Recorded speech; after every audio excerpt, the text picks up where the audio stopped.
Assalamualaikum warahmatullahi wabarakatuh. Perkenalkan, nama saya Ananto Adi Prasetyo, NIM 19145. Saya perwakilan dari kelompok 4 yang akan membahas mengenai konsep dasar penyakit dan asuhan keperawatan pasien dewasa pada sistem perkemihan nefrolithiasis.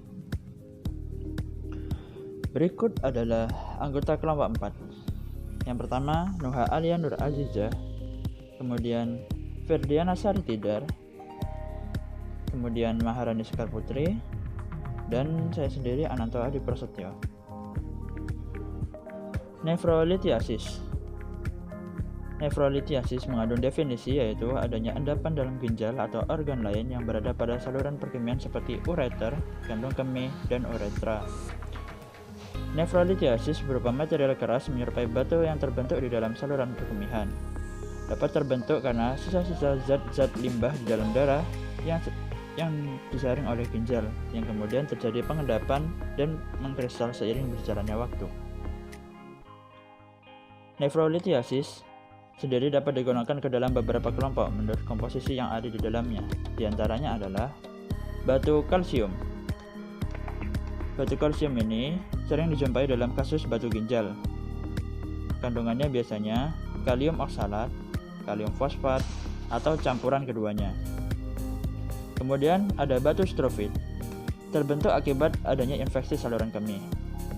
Yang ketiga, batu asam urat, sering ditemui pada pasien yang terdiagnosis gout myeloproliferatif, pasien dengan terapi anti kanker, serta yang banyak mengonsumsi obat uricosuric seperti sulfipirazon, thiazid, dan salicilat.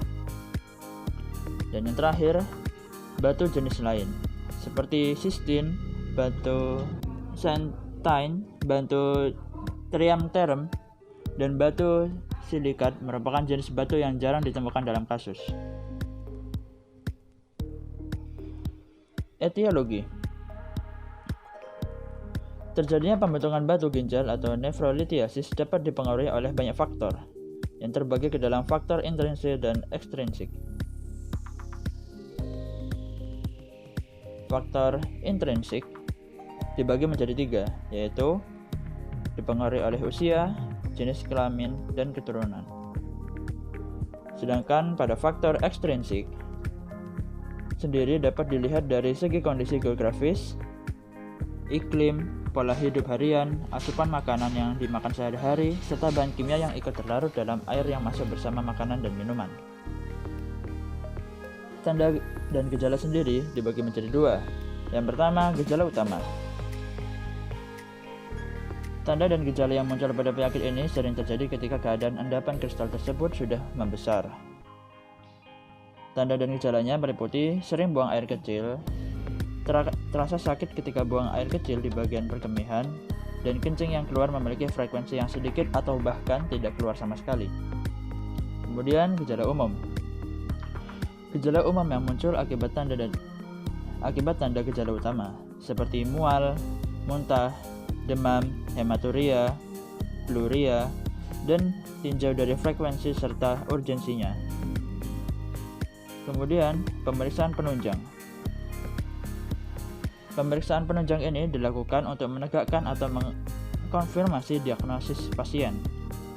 Pemeriksaan penunjang sendiri dibagi menjadi 2, yaitu pemeriksaan laboratorium yang terdiri atas pemeriksaan kultur dari sampel urin yang digunakan untuk menyingkirkan infeksi dan juga kausa diferensial oleh nyeri akibat batu.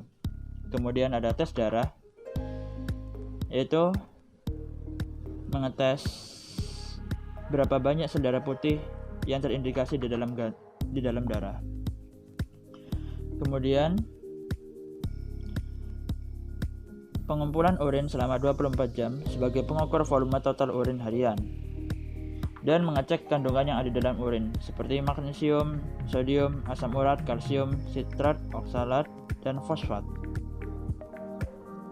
Kemudian ada pemeriksaan pencintraan,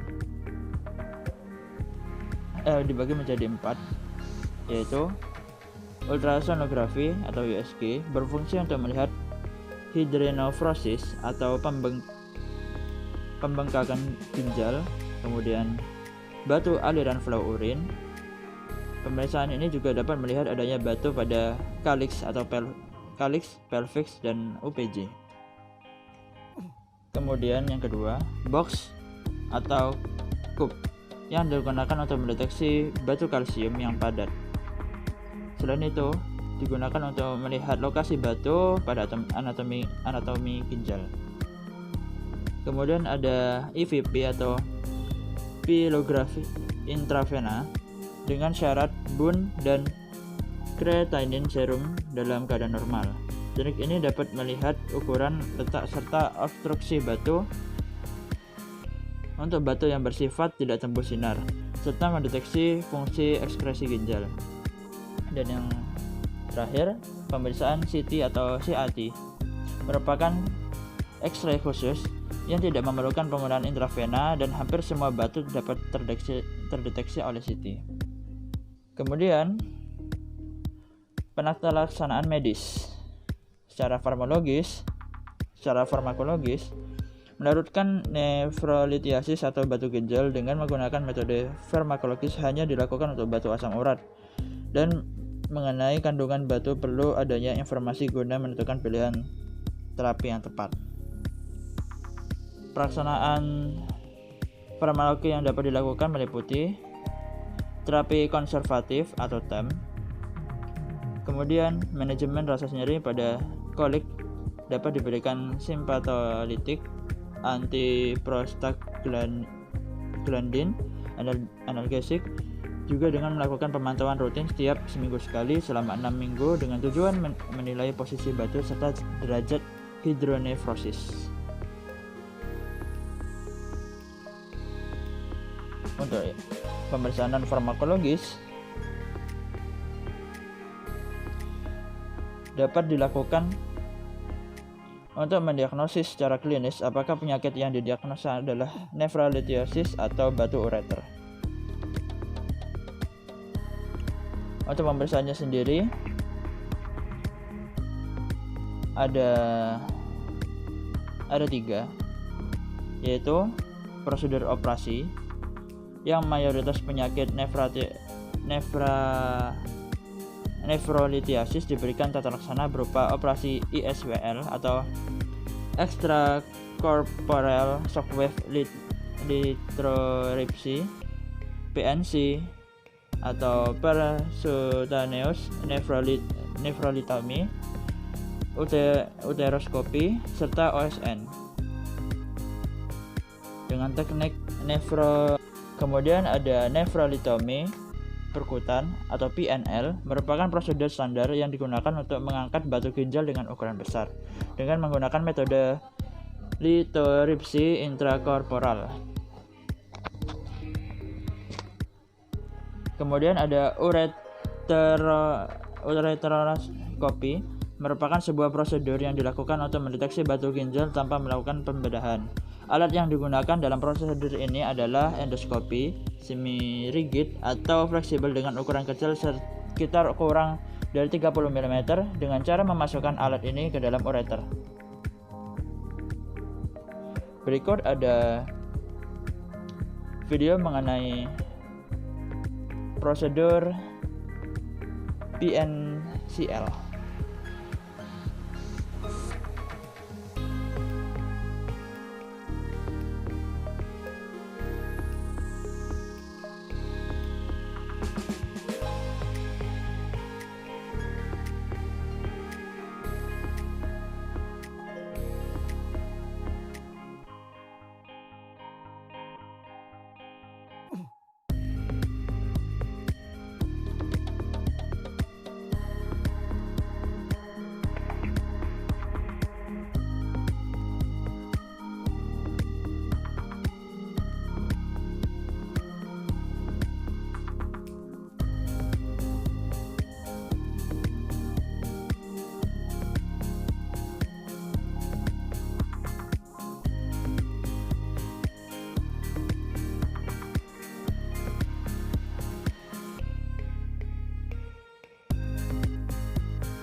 Terima kasih, kurang lebihnya mohon maaf. Wassalamualaikum.